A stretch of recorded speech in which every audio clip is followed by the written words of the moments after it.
Hello friends, माझं नाव Krunal Jagtap, MA college art circle मॅक. आज मी तुम्हाला मास्कची हिस्ट्री सांगतो. History of this mask. We are in art circle आणि आर्ट डिनोट करतात ते या mask, right? Happy and sad. या मास्कच्या ओरिजिन बद्दल मी तुम्हाला सांगू इच्छितो. जेव्हा नाटकाचा उगम झाला होता, नाटकाचं उगम हे म्हटलं जातं की ग्रीस मधून झालं, म्हणजे ग्रीक पद्धतीचं नाटक.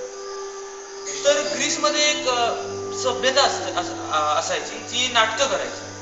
ती नाटकं असायची दैवी शक्तीला बोलवण्यासाठी किंवा त्यांना चेतावणी देण्यासाठी. तर त्यांचे जे थिएटर्स म्हणजे ग्रीक थिएटर्स असायचे, तर ते असे असायचे की 3 डोंगर असायचे. ओके. आणि 3 डोंगरांमध्ये एक प्लॅटफॉर्म क्रिएट होतो, ज्याला आपण व्हॅली वगैरे बोलतो. तर त्या व्हॅलीमध्ये ही जी सभ्यता असायची, जे लोक असायचे, नाटक कंपनी किंवा नाटककारांचा ग्रुप, तर हे एकत्र यायचे आणि काहीतरी नाटक करायचे. तर जे डोंगरांवरती राहणारे लोक असायचे, तर ते बघायचे की काय चाललंय खाली. त्यांना माहिती असते की काहीतरी नाटक चाललंय, पण त्यांचं असं बिलीव्ह होते की हे काहीतरी देवाला रिलेटेड आहे किंवा हे पाहिल्याने म्हणजे बघितल्याने आपण देव आपल्यावरती खुश होईल वगैरे, त्यामुळे ते बघायचे. तर ह्याच्यामध्ये एक गमतीशीर गोष्ट ही होती की या थिएटर्स मध्ये प्रत्येक डायलॉग 3दा होता. 3 साईडला 3 डोंगर असायचे. तर फॉर एक्झाम्पल एखादा डायलॉग असेल की राजा कितना खुश है आज, राजा कितना खुश है आज. तर ते 3 वेळा ते डायलॉग बोलायचे. म्हणजे एकदा या डोंगराकडे बघून बोलायचे, राजा कितना खुश है आज.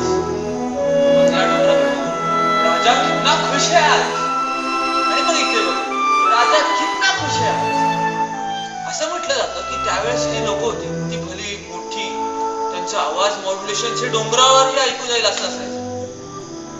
तर या आवाजाच्या पिच मध्ये ते डोंगरालाही ऐकू येईल अशा आवाजात बोलायचं.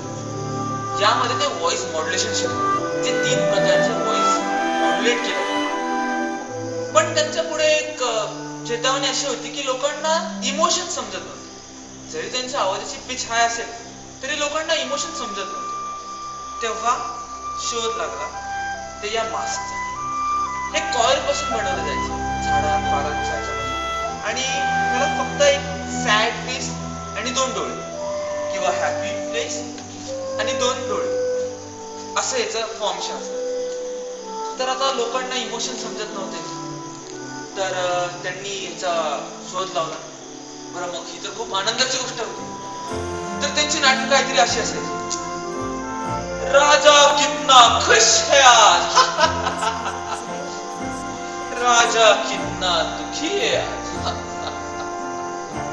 राजा कितना खुश है आज,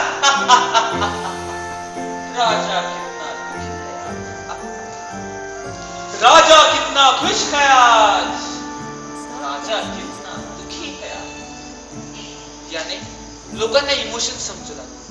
आपण जे थिएटर्स आताही बघतो, जे बाल्कनी, जे बसण्याची अरेंजमेंट असते, ही सगळी ग्रीस वरती आहे. म्हणजे ग्रीक जी पद्धती असेल, म्हणजे इकडचे मॅक्सिमम थिएटर जे आहेत ना ते ग्रीक. हे पण जे आहेत ना मास्क, हे ग्रीक फिलॉसॉफीचे.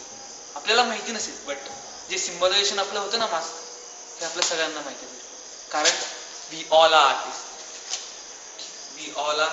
आर्टिस्ट.